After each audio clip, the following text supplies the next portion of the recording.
بسم الله الرحمن الرحيم الحمد لله رب العالمين حمدا كثيرا طيبا طاهرا مباركا فيه وأشهد أن لا إله إلا الله وحده لا شريك له وأشهد أن سيدنا وحبيبنا ونبينا محمدا عبده ورسوله اللهم صل وسلم وزد وبارك عليه وعلى آله وأصحابه أجمعين. Mes chers frères et sœurs, assalamu alaikum wa rahmatullahi wa barakatuh.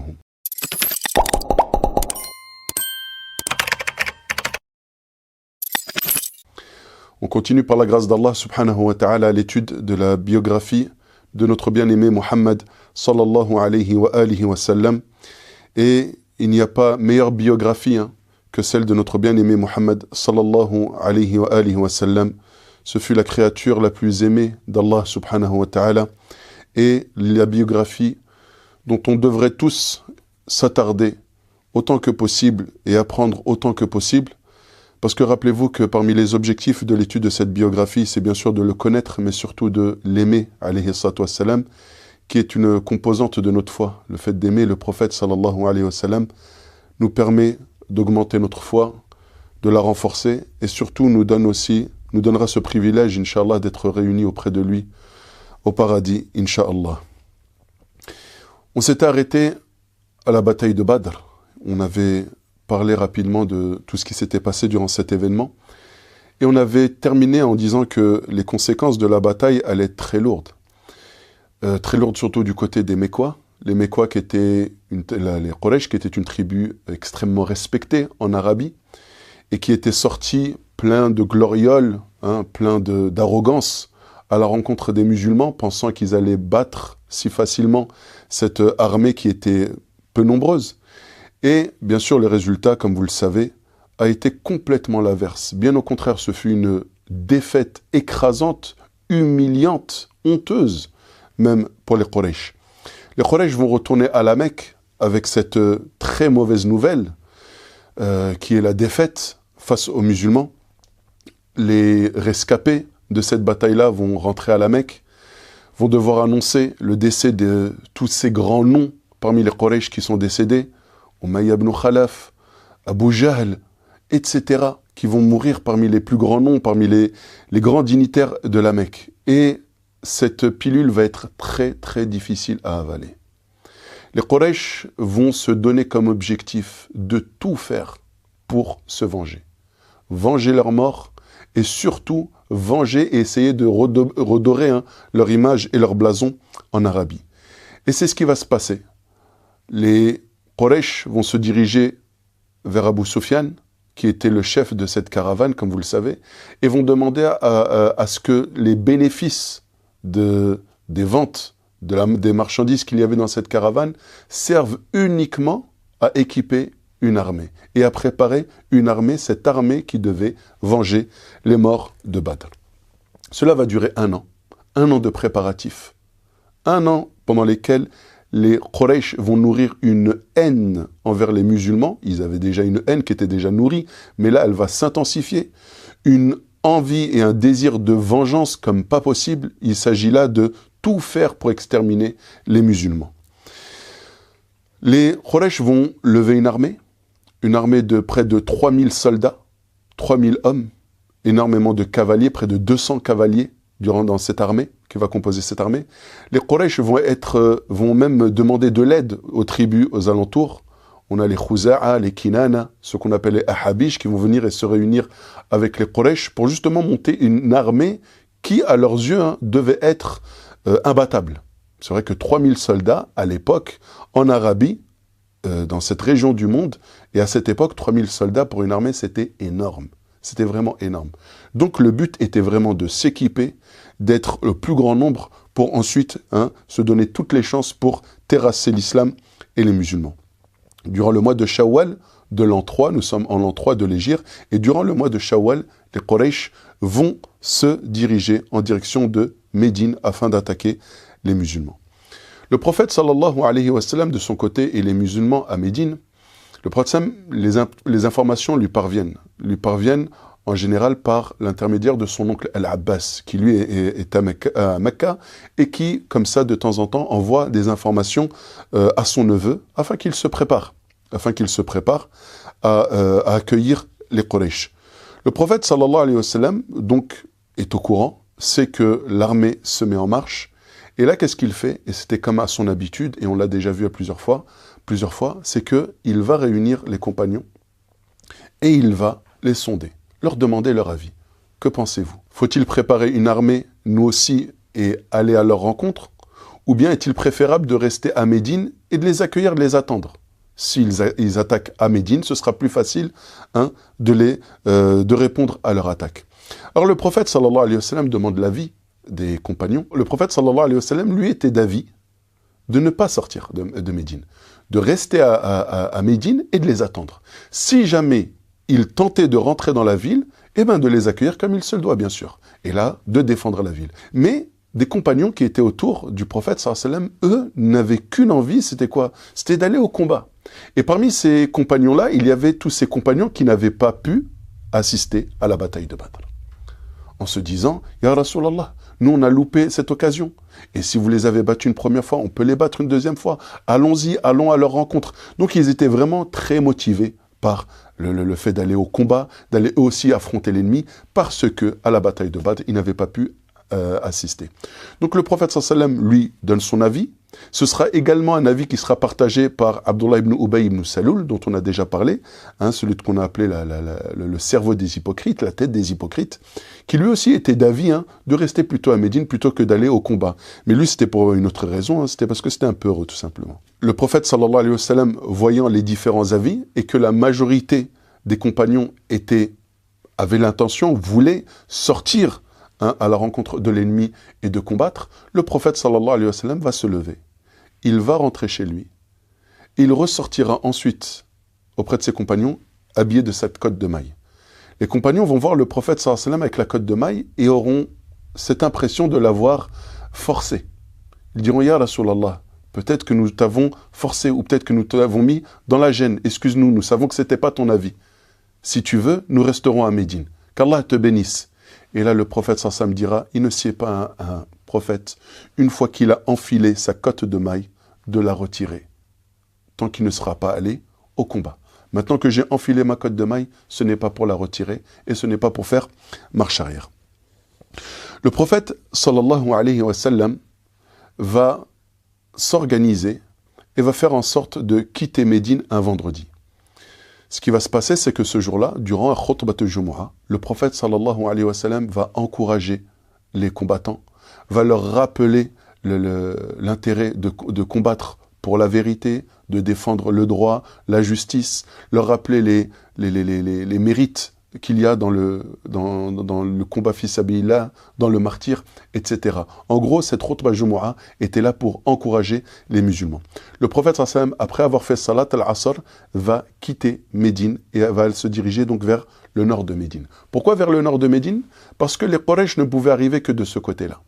Médine était entourée à l'est et à l'ouest de plaques volcaniques. Ce sont des plaques qui sont très difficilement praticables pour une armée en grand nombre, sur des montures, etc.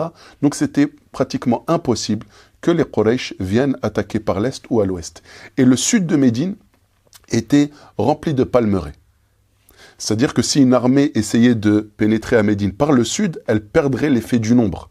À cause justement de ces palmeraies, de ces différentes plantations qu'il y avait, ça n'aurait pas été efficace. Donc ici, il fallait donc contourner Médine par l'ouest pour ensuite essayer d'arriver par le nord. Donc le prophète sallallahu alayhi wa sallam, lui, va se diriger vers le nord. Il est accompagné de 1000 soldats. En chemin, Abdullah ibn Ubay ibn Salul, qui lui, comme on a vu, était d'avis de rester à Médine, va réussir à engrainer 300 personnes, c'est-à-dire un tiers de l'armée pratiquement. 300 personnes, et va réussir à les convaincre de faire marche arrière. Il avait encore un peu d'autorité, comme on a déjà parlé de ce personnage lorsqu'on a parlé de la bataille de Badr.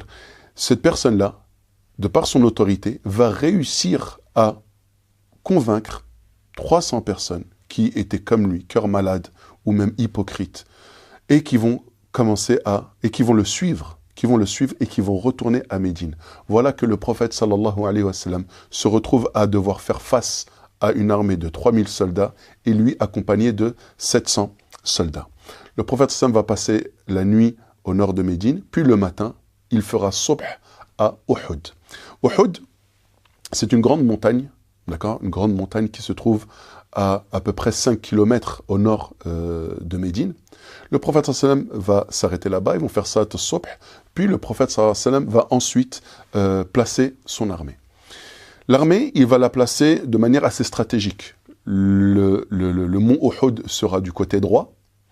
Il y a un petit monticule qui sera du côté gauche, donc l'armée va venir se placer entre ces deux monticules.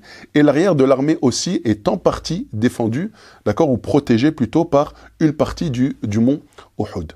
Le prophète sallallahu alayhi wa sallam va ensuite, sur le monticule qui se trouve à sa gauche, à la gauche de l'armée musulmane, va placer une cinquantaine d'archers. Une cinquantaine d'archers dont le prophète, auquel le prophète sallallahu alayhi wa sallam va leur donner comme consigne de repousser la cavalerie. Le prophète va remarquer que dans l'aile droite de l'armée mécréante, il y a Khalid ibn al-Walid qui est à la tête de la cavalerie, donc des soldats montés sur des chevaux. Le prophète sallam va observer cela et pour justement éviter toute tentative de la cavalerie, il va placer justement ces 50 archers. Il va placer donc ces 50 archers sous l'ordre et le commandement de Abdullah ibn Jubayr radiyallahu anhu. Le prophète sallam va leur donner une consigne qui est simple. Il va leur dire, gardez votre position sur ce monticule et faites en sorte de repousser la cavalerie. Si elle tente de s'approcher, repoussez-la autant que vous pouvez avec une nuée et une pluie de flèches. Et il leur donnera comme consigne de en aucun cas de bouger de leur position. Peu importe ce qu'il adviendra. Que ce soit l'armée ennemie qui l'emporte et que même si tous les corps des musulmans gisaient au sol, ils ne devaient pas quitter leur position. Et que même si c'était les musulmans qui l'emportaient et que l'armée mécréante était en déroute et s'en allait, ils ne devaient pas quitter leur position. L'ordre était simple et il était clair. Donc le prophète, sallallahu alayhi wa sallam, place du côté gauche les archers, d'accord, qui ont comme consigne justement de repousser la cavalerie en cas d'attaque.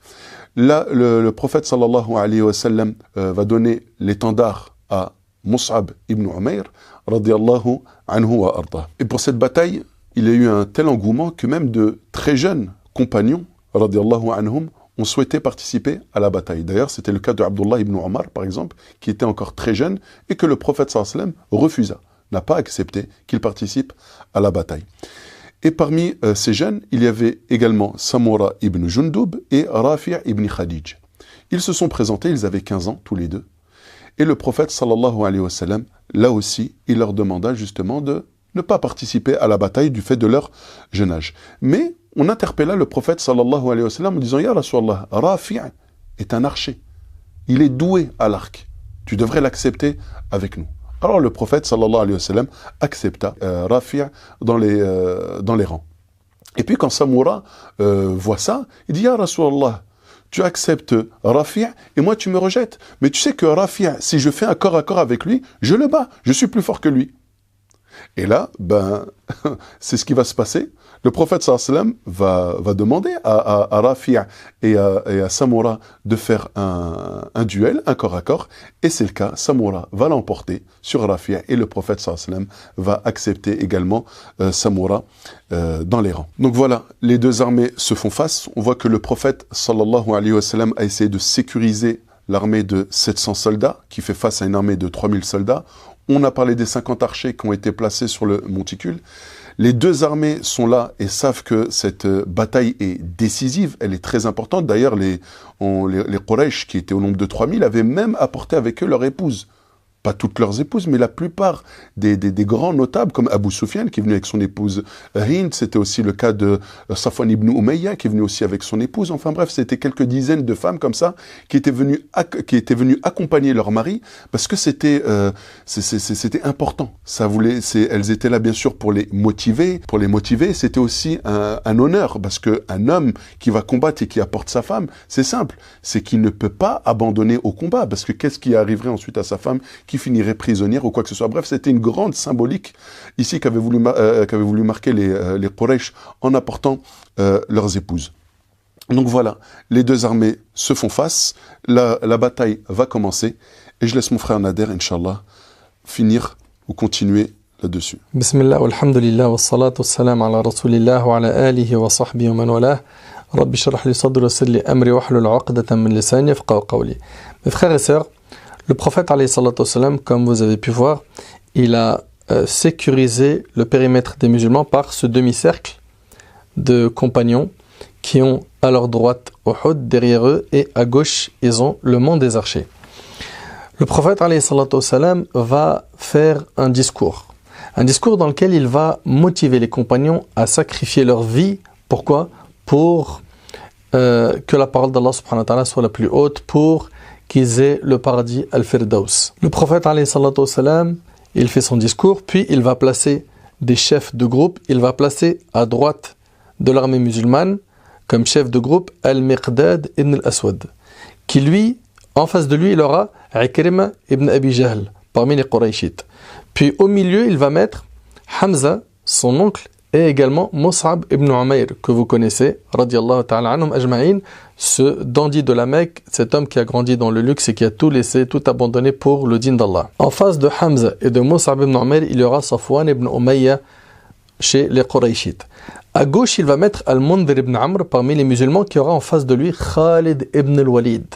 Et Khalid ibn al-Walid, ici, il est positionné, comme vous avez pu comprendre, dans un angle, un axe stratégique, car il a devant lui quoi? Les archers. Les archers. Et les archers, vous avez compris qu'ils sont 50, ils ont une mission, c'est de lancer des pluies de flèches sur l'ennemi. Pourquoi? Pour pas qu'il ne soit attaqué par le côté gauche.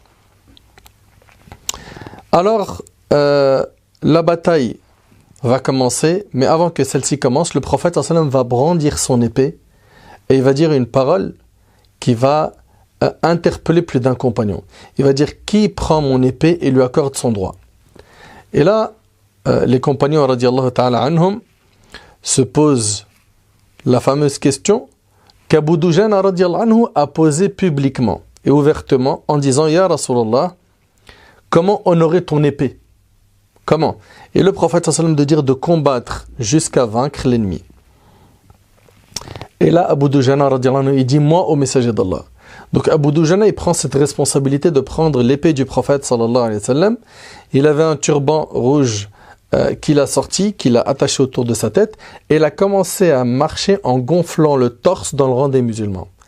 Les compagnons, le voyant marcher avec cette fierté, ils ont compris qu'Abu Dujana radiyallahu anhu, il n'est pas prêt de rentrer chez lui, il veut le martyr. Le prophète sallallahu alayhi wa sallam, en voyant cette démarche, il va dire qu'Allah subhanahu wa ta'ala, il déteste cette démarche, sauf dans ce type d'événement, c'est-à-dire pour impressionner l'ennemi.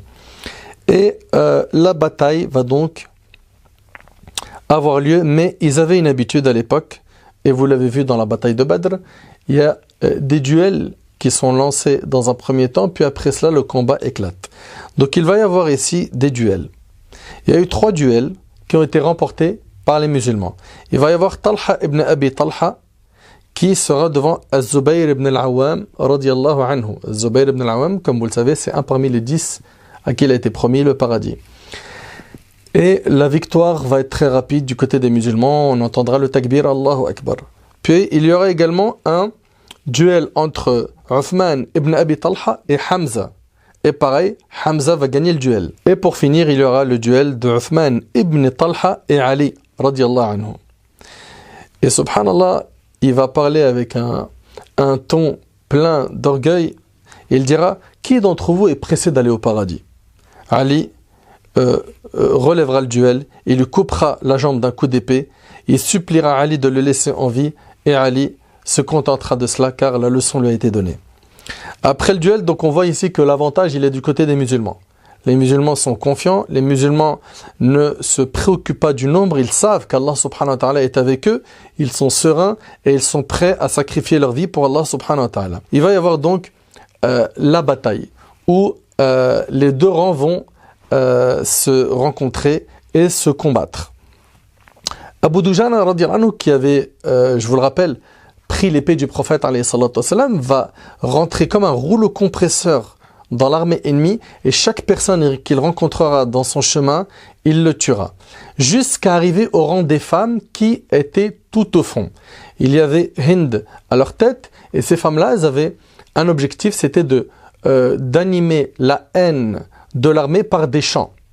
Donc Abu Dujana, il va arriver au rang des femmes. Et puis rapidement, on va voir que l'étendard des non-musulmans, il va basculer jusqu'à finir par tomber. Et là, qui sont les personnes qui ont la meilleure visibilité, qui sont ceux qui voient le mieux ce qui se passe sur le champ de bataille? Ce sont, comme vous le savez, les archers qui sont en hauteur. Ils sont sur un petit monticule qui leur permet d'avoir une vue d'ensemble de ce qui se passe. Les Qurayshites vont commencer à prendre la fuite et les musulmans se rapprocher de plus en plus donc, du rang des femmes. Et là, les archers, un grand nombre d'entre eux, vont penser que la victoire est enfin accordée aux musulmans et que c'est terminé. 40 parmi les archers, en voyant que l'armée est en train de fuir et qu'ils sont en train de laisser le butin, ils vont donc se précipiter pour aller ramasser le butin. Pour eux, ça y est, la bataille est terminée. Abdullah ibn Jubayr, qui était ici leur chef, il va leur rappeler l'ordre du prophète alayhi salatu wassalam. Le prophète sallallahu alayhi wa sallam avait dit des paroles qui étaient très claires. Il leur a dit que même si vous nous voyez perdre la bataille, vous ne bougez pas, vous restez à vos places. Repoussez l'ennemi. En aucun cas, vous devez descendre. Et là, 40 parmi eux, ils se sont dit, ça y est, c'est terminé. On peut descendre. Donc, ils n'ont pas fait ça pour désobéir au prophète, alayhi salatu wassalam, c'est un point très important. Ils ont fait cela parce qu'ils étaient persuadés que c'était terminé. À ce moment-là, Khalid ibn al-Walid, qui lui n'était pas encore musulman, et qui était très doué en stratégie de guerre, lui qui avait d'ailleurs tenté par 3 reprises d'attaquer les musulmans par le mont des archers parce qu'il savait que c'était le point faible et il avait été repoussé par les flèches, en voyant les archers descendre, il a dit « c'est l'occasion rêvée, c'est maintenant ou jamais ». Donc Khalid ibn al-Walid va se précipiter et va prendre donc la direction des archers qui sont encore là-haut, il va monter, il va les tuer les 10, puis il va contourner les musulmans et d'un seul coup, le prophète alayhi salam, lui qui était derrière, qui était là en train d'organiser l'armée, qui était en train de donner les directives, le prophète alayhi salam, il voit quoi? Khalid ibn al-Walid, il voit l'ennemi qui arrive avec lui. Et là, le prophète alayhi salam a 2 choix. Le premier, c'est de fuir. Et le second, c'est d'appeler les gens à l'aide, mais en faisant cela, il va faire quoi? Il va attirer l'attention des Qurayshites qui ne savent pas où est leur ennemi. Car pour eux, c'est l'ennemi public à abattre. Donc, le prophète sallam, il va choisir plutôt l'option 2, qui est d'appeler les gens à lui. Et il dira, à moi les compagnons, venez à moi, je suis le messager d'Allah, venez à moi. Pendant ce temps-là, le prophète alayhi salatu wassalam, il va voir autour de lui 10 compagnons. Subhanallah, les musulmans, ils étaient loin en train de ramasser le butin, et le prophète sallam ici, il a autour de lui 10 compagnons, qui sont autour de lui. Le prophète sallam, il s'adresse à eux en disant, qui me protège? Et il a le paradis. Et là, ils se sont tous mis face à l'ennemi. Comme on vous a dit, pourquoi? Pour repousser le mal qui pourrait toucher notre bien-aimé Muhammad sallallahu alayhi wa sallam. Le prophète alayhi salatu wa sallam, il regarde ses compagnons et il prend conscience que c'est la dernière fois qu'il va les voir. Ces 10 compagnons, ils sont autour de lui et il ne leur reste que quelques instants. Pourquoi? Pour qu'il tombe martyr. Et ici, les compagnons ont marqué l'histoire par leur sacrifice. Là, les 10 compagnons, l'un derrière l'autre, ont commencé à protéger le prophète alayhi salatu wassalam, et l'un derrière l'autre sont tombés martyrs. Abu Dujana radiallahu anhu est devenu un bouclier humain. Et il a été violemment blessé par des coups de flèche, de sabre, de lance. Et il défendait le prophète alayhi salatu wassalam pour que rien ne touche notre bien-aimé sallallahu alayhi wa sallam, qui, vous le verrez par la suite, lui-même, le prophète sallallahu alayhi wa sallam, il a été fortement blessé pendant cette bataille. Sa'd ibn Abi Waqqas radiallahu anhu, à un moment donné, il voit un homme qui a le visage plein de sang. Et quand il a demandé qui était cet homme, on lui a dit c'est le prophète alayhi salatu wassalam. C'est pour vous montrer que notre bien-aimé Muhammad sallallahu alayhi wa sallam a sacrifié énormément pour qu'aujourd'hui on puisse dire la ilaha illallah Muhammad Rasulullah. Est-ce qu'on réalise aujourd'hui que le plus grand cadeau qu'Allah subhanahu wa ta'ala nous a donné, c'est l'islam? Est-ce qu'on réalise aujourd'hui la place qu'occupe ce prophète Muhammad sallallahu alayhi wa sallam? Vous réalisez un petit peu ce qu'a fait notre bien-aimé sallallahu alayhi wa sallam ainsi que les compagnons pour que le dîn d'Allah subhanahu wa ta'ala nous parvienne? Le prophète alayhi salatu wassalam a connu un jour très difficile. Il a été blessé au visage. Il a même perdu une parmi ses dents. Il a été blessé à l'épaule. Aux dents, il a saigné. À ce moment, Sa'd radiallahu anhu, il se précipite et il prend son arc et il commence à tirer des flèches pour repousser l'ennemi. Et le prophète sallallahu alayhi wa sallam lui dit: Oh Sa'd, tire, lui dit le prophète sallallahu alayhi wa sallam, je sacrifierai mon père et ma mère pour toi, ya Sa'd. Allahu Akbar. C'est une parole qui est immense et ça montrait l'amour qu'avait le prophète sallallahu alayhi wa sallam pour Sa'd. Le prophète sallallahu alayhi wa sallam, il est en train d'attendre le retour des autres compagnons, et Abu Ubaïd ibn al-Jarrah, qui voit que le prophète sallallahu alayhi wa sallam a reçu un coup sur son casque, qui a fait en sorte que son casque s'est fendu, et que 2 crochets de son casque, en fait, s'étaient enfoncés dans sa joue. Abu Ubaïd ibn al-Jarrah n'a pas supporté cela, il s'est précipité, et au lieu de tirer les crochets avec sa main, de peur de faire du mal au prophète sallallahu alayhi wa sallam, il n'a pas voulu le blesser, il a fait cela avec sa bouche. Et en faisant cela, en tirant le premier crochet qui était sur la joue du prophète, il a perdu une dent, il en a saigné. Et ensuite, il a fait cela avec le deuxième crochet pareil, et il a perdu également une dent qu'il a cassée. Sa'd ibn Abi Waqqas, ce jour-là, il verra 2 hommes, comme c'est rapporté par l'imam Muslim, combattre qu'il n'a jamais vu auparavant. Et quand il posera la question, on lui dira: c'est Jibril et Mikaïl, qui seront sur le champ de bataille et qui combattront avec les croyants. Dans la foulée de cette bataille, il faut savoir que Mus'ab ibn Umayr radiyallahu ta'ala anhu, il portait l'étendard des musulmans, et il lui sera coupé le bras violemment à coups d'épée, suite à quoi il prendra l'étendard avec quoi? Avec son bras gauche. Pourquoi? Parce que si l'étendard tombe, c'est-à-dire que c'est la défaite. Il est hors de question que ce soit la défaite pour les musulmans.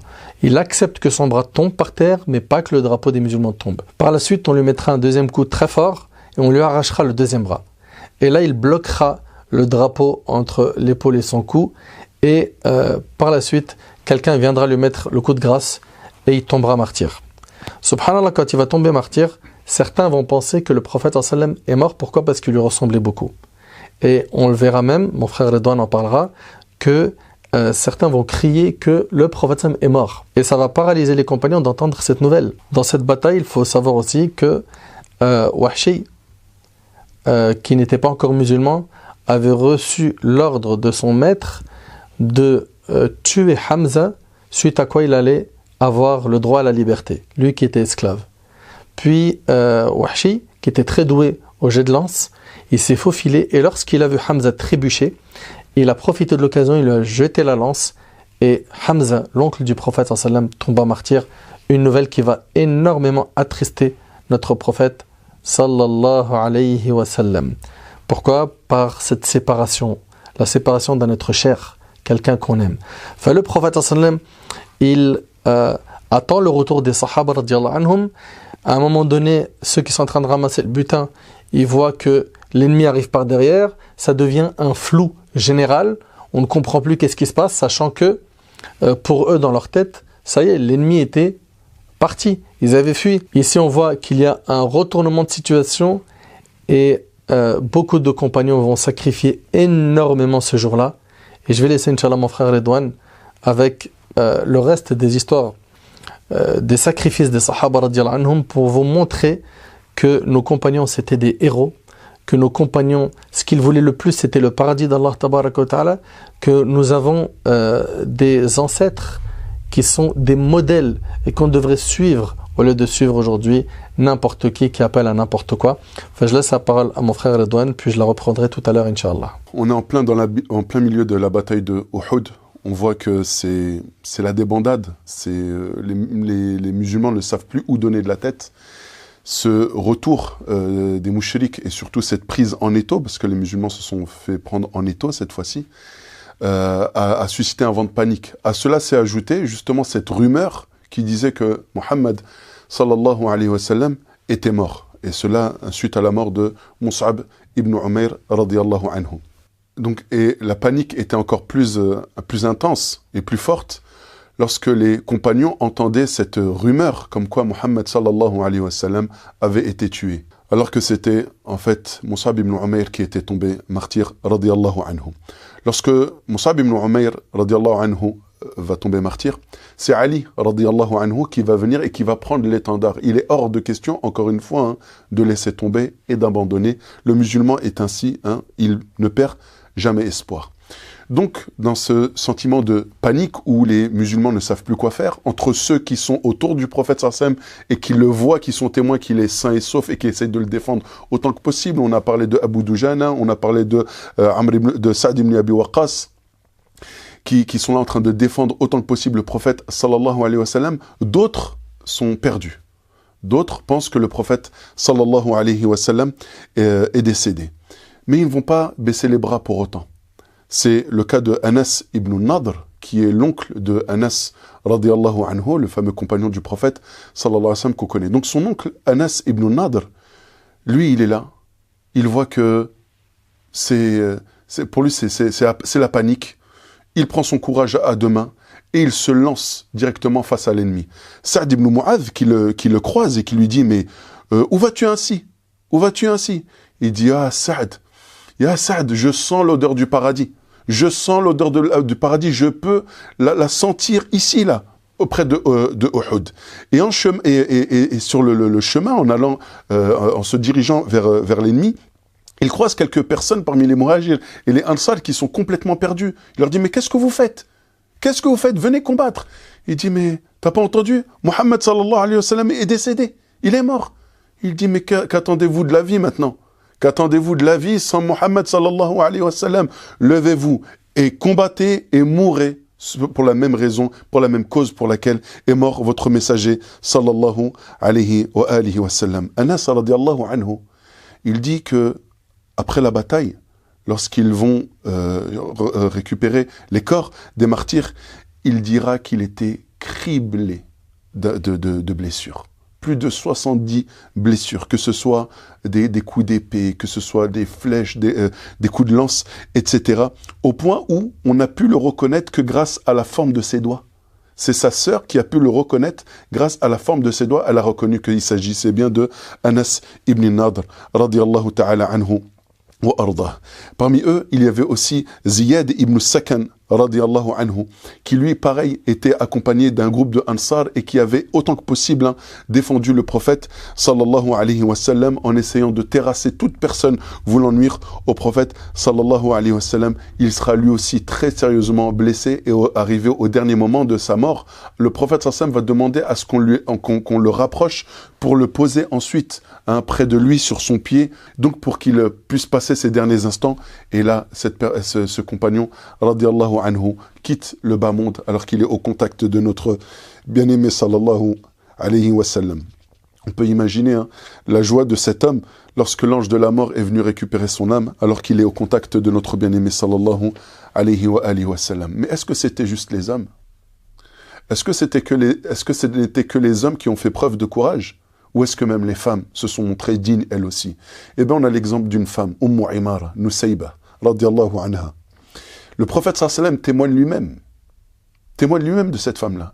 Il dit, j'étais au combat, j'étais face à l'ennemi et je voyais Imara à ma droite et qui était là en train de défendre et en train de repousser le coup des ennemis.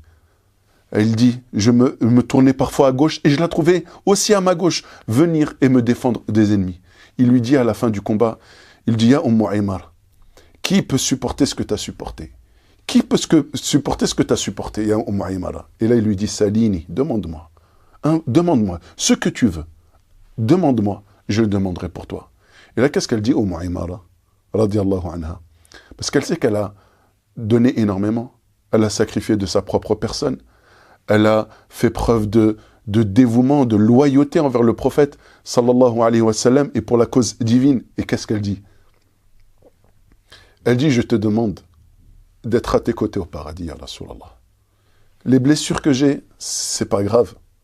Ce que j'ai subi, c'est fi sabilillah. Les morts qu'il y aura, sûrement des proches parmi ces proches qui font tomber martyrs, c'est pas gravissime, ya Rasulallah. Ce que je veux, c'est le paradis, être à tes côtés, ya Rasulallah. Mais ces gens-là ont donné, ont sacrifié, ont combattu, ont fait preuve de dévouement et ils méritent cette place auprès du prophète sallallahu alayhi wa sallam. Zayd ibn Thabit, il nous rapporte, il nous dit qu'à la fin de la bataille, le prophète sallallahu alayhi wa sallam lui demanda d'aller à la recherche de Sa'd ibn al-Rabi'. Sa'd ibn al-Rabi', on a déjà parlé de lui lorsqu'on a parlé de l'Égir, radiallahu anhu, qui a fait preuve de générosité, d'une immense générosité. Le prophète sallallahu alayhi wa sallam, il dit à Zayd ibn Thabit, il dit, recherche, essaye de retrouver Sa'd ibn al-Rabi'. Il dit, si tu le trouves, passe-lui le salam de ma part et demande-lui comment il se sent. Zayd ibn Thabit, il dit, j'arrive et je retrouve Sa'd ibn al-Rabi' qui est allongé au sol et qui est en train de vivre ses derniers instants, ses derniers moments. Il vient le voir, il lui dit, le prophète sallallahu alayhi wa sallam te transmet le salam. Et il te demande comment tu te sens. Sa'd ibn al-Rabi' lui répond, et que la paix soit sur le prophète sallallahu alayhi wa sallam. Et dit au prophète sallallahu alayhi wa sallam que je suis en train de sentir, je sens l'odeur du paradis. Et il dit à mon peuple les Ansar, Sa'd ibn al-Rabi' c'est un Ansari, il dit à mon peuple les Ansar, que vous n'avez aucune excuse devant Allah. S'il arrive quoi que ce soit au prophète sallallahu alayhi wa sallam et que vous avez la force, ne serait-ce que de cligner des yeux. Tant qu'il vous restera une goutte d'énergie, vous n'avez aucune excuse si jamais il arrivait quoi que ce soit au prophète sallallahu alayhi wa sallam. Abdullah ibn Jahsh, grand compagnon du prophète sallallahu alayhi wa sallam, j'insiste parce que ce sont des noms qui malheureusement on ne connaît pas. On parle de Sa'd ibn al-Rabi', on parle de Abdullah ibn Jahsh, on a parlé de Abu Dujana. C'est des noms malheureusement qu'on ne connaît pas. Alors que ce sont des noms qui normalement on devrait connaître, dont on devrait connaître ne serait-ce que un peu l'histoire. On ne demande pas de connaître en détail non plus, bien sûr, mais que ce soit des noms que dès qu'on entend, on sait que c'est un des compagnons. Et on dit radiyallahu anhu wa arda. Donc Abdullah ibn Jahsh, il dit ce jour-là, vous imaginez, au début de la bataille, il dit, oh Allah, je le jure en ton nom, j'aimerais rencontrer l'ennemi, les combattre et qu'il me combatte, et puis qu'il me tue, et qu'ensuite qu'il me mutile, et qu'il m'éventre. Et lorsque le jour du jugement dernier, je me présenterai comme ça, tu me demanderas, mais pourquoi, mon serviteur? Je dirai, mais c'est pour ta cause, ya Allah. C'est uniquement pour ta cause, ya Allah. Là, le prophète sallallahu alayhi wa sallam est mis en sécurité. Il va ensuite se déplacer petit à petit avec cette escorte qui sont là et qui l'accompagnent, qui le protègent. Et il va monter petit à petit sur le mont Uhud pour se réfugier au niveau des ravines. Et vous savez ce que va faire le prophète sallallahu alayhi wa sallam une fois qu'il va s'installer sur les ravines? Il va s'asseoir et il va attendre que les compagnons viennent et le rejoignent. Et vous savez ce qu'il va faire? Il va faire salat. Vous savez pourquoi? C'est parce que pendant le combat, il y a l'heure de Dhuhr qui est rentrée. Pendant le combat, il y a l'heure de Dhuhr qui est rentrée. Et lorsque eux, ils montent, vous imaginez, ils sont accablés, ils sont fatigués. Le combat, c'est pas facile. À peine, ils trouvent le temps de trouver le repos, de se reposer, de stabiliser un peu la situation. Vous savez à quoi ils pensent? Ils pensent à la prière. Et là, il réunit ses compagnons et assis, le prophète sallallahu alayhi wa sallam va diriger Salat al-Dhuhr avec les compagnons. En plein milieu du combat.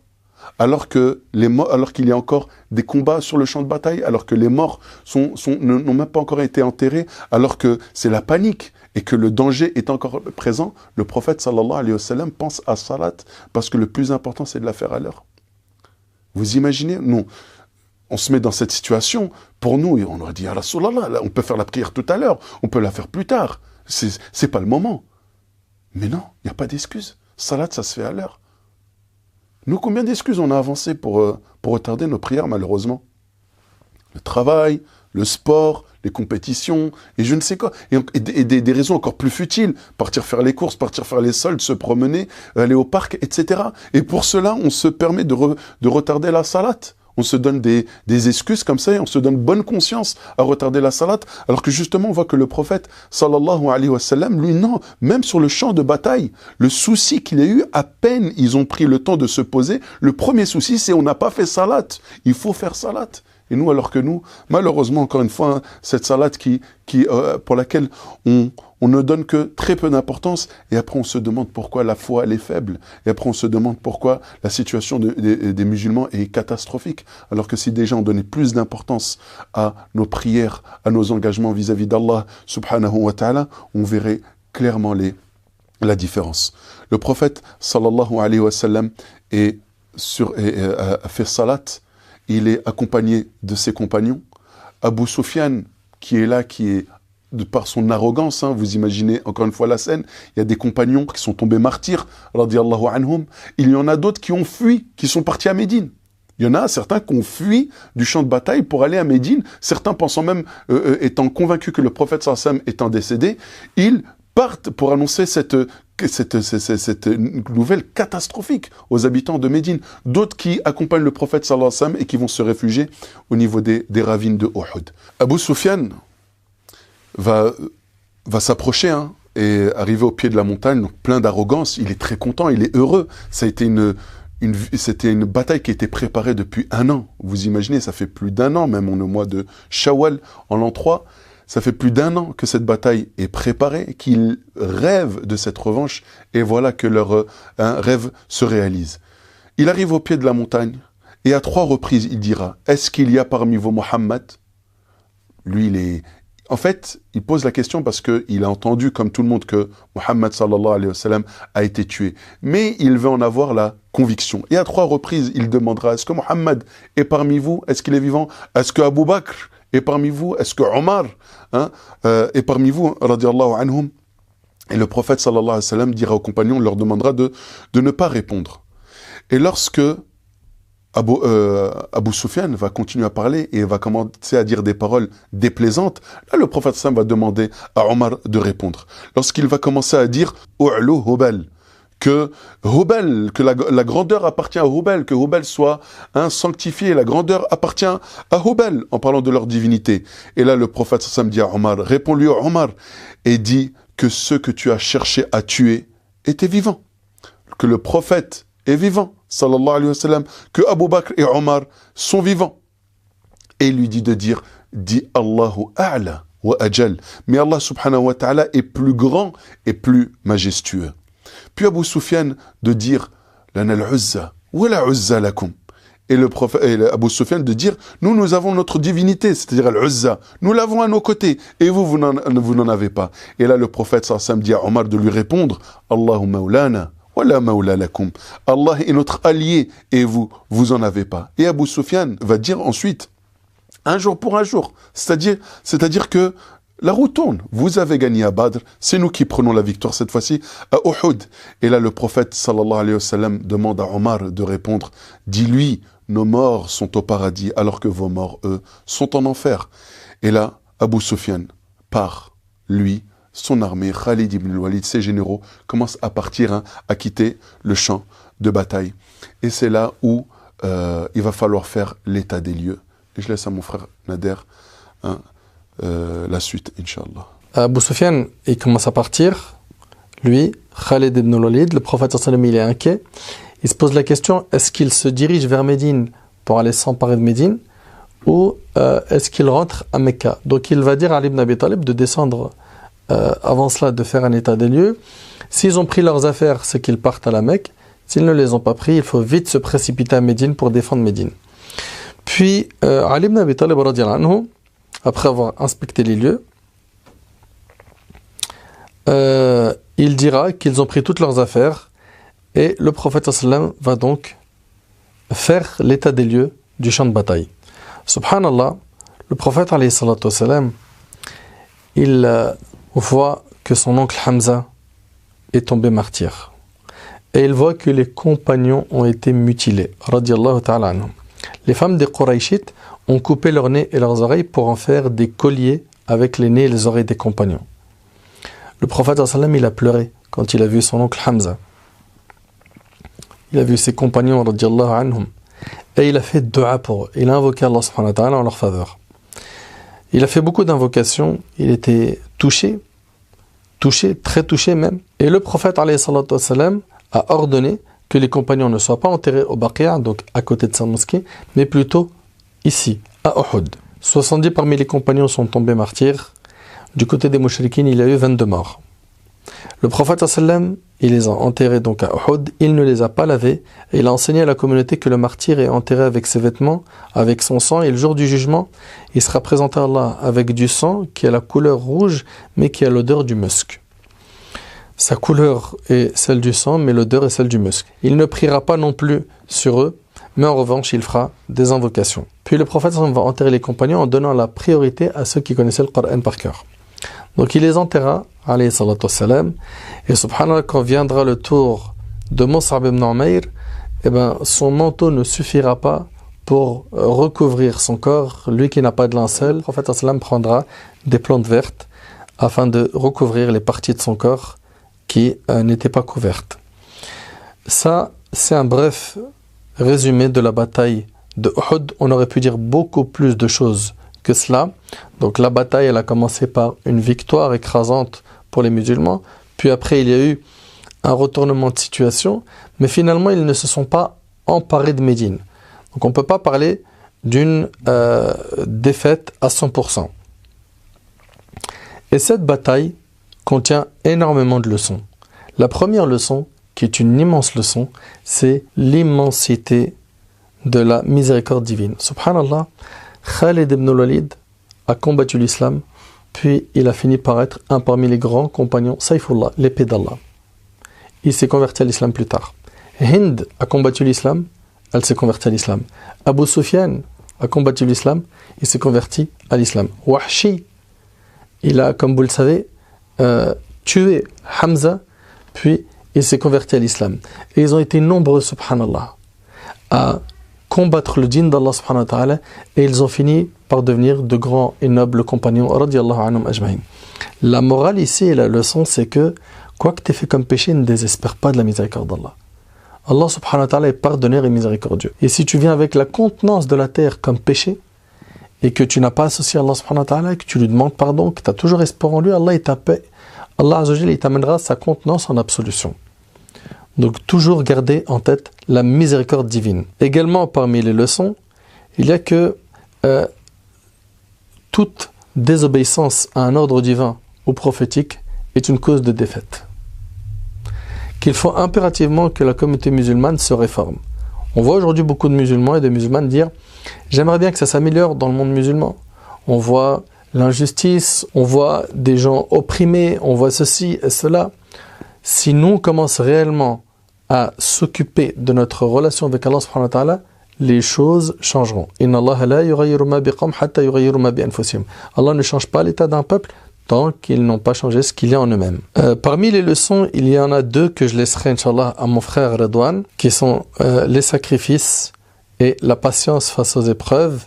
J'implore Allah subhanahu wa ta'ala de nous accorder une science utile, et j'implore Allah subhanahu wa ta'ala de nous ressusciter en compagnie du bien-aimé alayhi salatu wassalam et des compagnons radiyallahu ta'ala anhum. Donc je vais laisser, Inch'Allah, le mot de la fin sur ces leçons, ces enseignements à mon frère Redouane. Wa akhiru da'wana alhamdulillahi rabbil alamin. Encore une fois, la bataille d'Uhud nous apporte énormément d'enseignements. Et d'ailleurs, le but, si on étudie la vie du prophète sallallahu alayhi wa sallam, encore une fois, c'est aussi pour tirer un maximum d'enseignements. Parmi les enseignements, il y a cette miséricorde dont a parlé Akhinader juste avant, cette miséricorde divine. Et cette miséricorde divine aussi qui se manifeste à travers le prophète sallallahu alayhi wa sallam. D'ailleurs, Allah subhanahu wa ta'ala le dit « Wa ma arsalnaka illa rahmatan lil alamin » Nous t'avons envoyé que comme miséricorde pour l'univers. Et le prophète sallallahu alayhi wa sallam était justement cette miséricorde aussi qui nous a été envoyée. Qu'est-ce qui s'est passé? Le prophète sallallahu n'était pas de ceux qui étaient motivés par le combat, tuer, se battre pour tuer, etc. On le voit d'ailleurs. Ici, le prophète sallallahu préférait quoi? Attendre que les Quraysh viennent vraiment, et ensuite, légitime défense. Bien sûr, on se défend, c'est normal, on doit défendre Médine.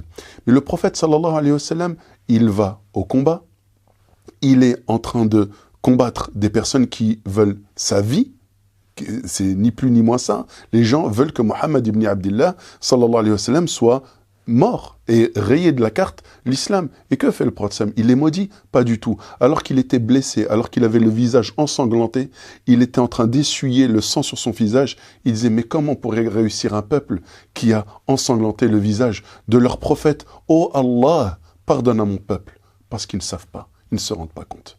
Vous imaginez, il est sur le champ de bataille, des personnes en face de lui veulent sa mort, et lui, il est en train d'invoquer pour qu'Allah tabaraka wa ta'ala leur pardonne. Et comme l'a bien dit mon frère Nader, regardez, subhanallah, Khalid ibn al-Walid, Ikrima ibn Abi Jahl, Safwan ibn Umayya, toutes ces personnes-là qui étaient venues avec ce même objectif qui était de déraciner l'islam, subhanallah, sont devenus de nobles compagnons, radiyallahu anhum.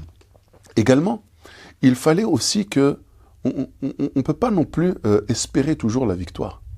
Si le prophète sallallahu alayhi wa sallam n'avait pas connu une fois la défaite, comment on aurait été éduqués, nous? Il fallait aussi qu'on voit et qu'on puisse analyser la vie du prophète sallallahu alayhi wa sallam, même lorsqu'il y a une défaite et un échec, comme c'est le cas ici à la bataille de Uhud. Mais on voit que, subhanallah, malgré la défaite, malgré la lourde épreuve et toutes ces personnes qui sont mortes martyrs, les musulmans sont restés confiants. Ils n'ont pas commencé à douter de leur islam, de leur croyance, ou d'Allah subhanahu wa ta'ala et de la sagesse qu'il y a derrière.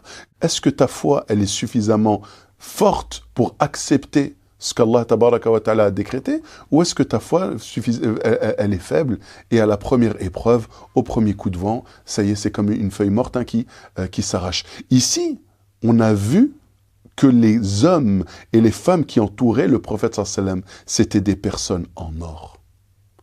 C'était des personnes en or qui étaient prêts à tout donner. Et là, ça a permis aussi, à travers cette épreuve-là, de rassurer le prophète sallam en lui disant que les gens qu'il y a autour de toi, c'est des personnes qui vont t'aider à construire cette da'wah-là. Et on le sait très bien. Si aujourd'hui on parle encore une fois de ces gens-là, c'est parce que c'était des héros. Et ce sont nos exemples. Radiyallahu anhum wa arda. Et le son aussi à tirer, c'est le sacrifice. De mettre tout ce qu'on peut. De donner tout ce qu'on peut. Il y en a qui ont du temps, qui donnent du temps. Du temps pour, bien sûr, apprendre leur religion et ensuite la transmettre. Il y en a qui ont de l'argent, qui peuvent financer des projets à but caritatif, creuser des puits, des mosquées, aider des instituts, etc. Alors, pareil, apprenons à sacrifier. Quand vraiment on se dévoue pour la cause divine, eh ben, on ne peut qu'investir dans le bien en réalité. Nous, on doit apprendre à avoir cet esprit de sacrifice, cet esprit de toujours faire face, de rester debout. Quand bien même la tempête, quand bien même le vent souffle, quand bien même les vents sont violents, il faut apprendre à être quoi? À être digne. À partir du moment où on suit la religion d'Allah, à partir du moment où on applique les ordres d'Allah et de son prophète, alayhi salatu wassalam, ici il n'y a aucun, on n'a aucune crainte. Restons fermes, apprenons à sacrifier, apprenons à patienter et surtout faisons ça pourquoi? Pour pouvoir rencontrer ces personnes dont on est en train de parler maintenant. Et puis c'est ainsi, Inch'Allah, qu'on va finir cet exposé de la bataille de Uhud. Et comme l'a dit mon frère Nader, ça demande beaucoup plus de temps en réalité. Exposer cette bataille-là demanderait beaucoup plus de temps, mais on espère, bitawfiq min Allah, qu'on a pu vous donner une vue d'ensemble et suffisante pour répondre à vos interrogations concernant cette bataille. هذا والله أعلم سبحانك اللهم وبحمدك أشهد أن لا إله إلا أنت أستغفرك وأتوب إليك اللهم صل وسلم وزد وبارك على سيدنا وحبيبنا ونبينا محمد وارض عن الصحابة أجمعين والحمد لله.